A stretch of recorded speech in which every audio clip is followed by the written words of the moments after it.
This afternoon, many of the best young basketball players in the country are gathering at the Crystal Palace Sports Centre for the Hoopsfix All-Star Classic. It's an opportunity to showcase the very best basketball talent, both men's and women's, with a view to them going on to play the sport professionally, even in the NBA. Emma Jones is at Crystal Palace for us this afternoon. Emma, tell us a bit more about it. I'm actually courtside at the moment. We're just in the middle of a women's under-19 match, and I think they're having a dunk contest in a little break at the moment. But as you say, here at Crystal Palace National Sports Centre, and this is where Hoopsfix has come this year because it's grown, and so it's had to come here because there are more people who want to come along and see some of these young talents. So these, as you say, young basketball players from across the United Kingdom, but a lot of those have come from here in London. And of course, we know that London Lions women's team have just broken records this season, becoming quadruple winners, winning just every single bit of silverware that they possibly can. So that is a pathway that a lot of these young women, I'm sure, will see going into the future. And as you say, maybe the NBA as well. So there are lots of young people here who are hoping to maybe, catch the eye of a scout, catch the eye of a coach, as far as maybe a future in basketball is concerned, and certainly seeing a realistic pathway forwards.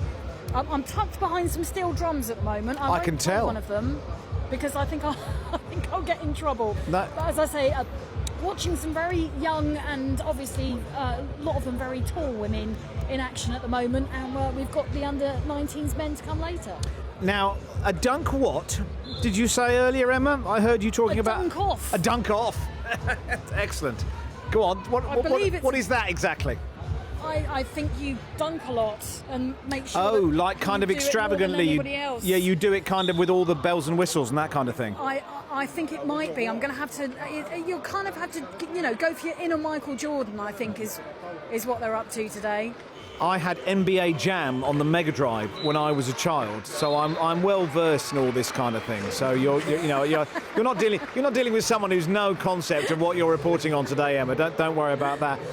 But it sounds great, and it sounds like there's, as you say, a bit of an atmosphere, a bit of a vibe, as they say.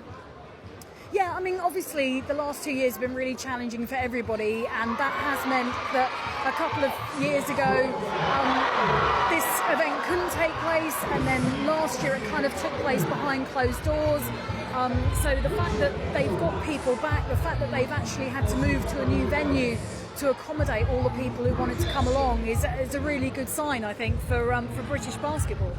Great stuff, Emma. We're going to hear from one of the organisers in the next half hour of the programme. And we go back to Crystal Palace now and hear from Emma Jones, who's been speaking to one of the minds behind today's basketball event. I'm here with a slightly stressed person who I've managed to catch for a couple of seconds. Sam, just tell the listeners who you are and why we're speaking to you today. So I'm Sam Nita, the founder of Hoopsfix.com. It's the UK's largest basketball media platform, and we run the Hoopsfix All-Star Classic, which is where we are down in Crystal Palace. Got over 1,000 people here to watch the best under-19 players in the country battle out in 2 All-Star games, a 3-point shootout and a dunk contest, raising all of the proceeds for the Hoopsfix Foundation, which we use those funds to reinvest back into the game, to give back to the game. The tagline I've seen, tomorrow's basketball today. Yeah. Fantastic what's happening here, a brilliant crowd as well. What's the purpose of it though for these young players? Really, it's an exposure platform, like obviously culturally in the UK, basketball struggles a little bit to break through. It's kind of perceived as an American sport. We don't do that over here. And so for these players, I think, these players are at the top of their game. They are the best players of their age group. And to get that bit of recognition where they can come to somewhere like here, have a crowd of 1,000 people to watch them, be presented with big trophies, be given jerseys and shoes and T-shirts. It's really about celebrating them, celebrating the work that they've done.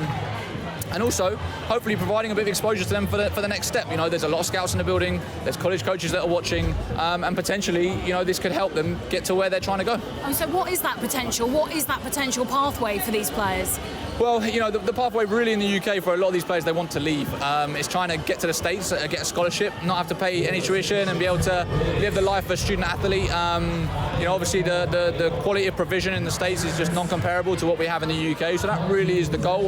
And there's a number of players playing here that have already got scholarships for next season. And obviously previously, you know, I think 85% of all players that have played in the Classic have ended up getting a scholarship or turning professional in the future. So, you know, when we talk about the level of talent that's on display, it is the cream of the crop.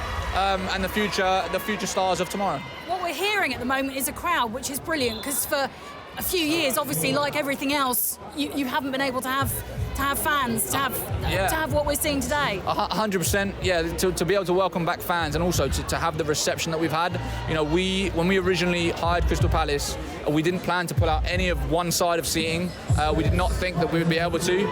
Thought we'd be able to sell 400 or 500, and obviously we're going to have 1,493 people pass through today, which is 7 of our capacity. It's a sellout from a ticket standpoint.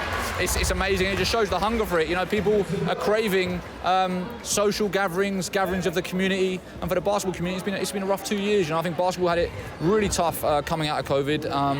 Weren't allowed to practice. You know, hoops in playgrounds and parks were covered by councils, so they couldn't practice even outside by themselves. And so I think that today it symbolises that, you know, people are hungry for it, and so to have over 1,000 people here today is just amazing. And you're giving back, aren't you, to London and to basketball? Yeah, 100%. You know, we completed our first basketball court renovation last year at Clapham Common, which, you know, was a 3-year journey, but we used proceeds from ticket sales of the Classic to make a donation of £5,000 towards the renovation. We then worked with Foot Locker through their Raise the Game campaign, the NBA and Basketball England to complete the funding. And we came in, we transformed what was a very run-down outdoor basketball court into the best outdoor basketball courts in the country. I will say that very proudly. You know, we've got seating for 280, so you go down there on the weekends now, it's just packed.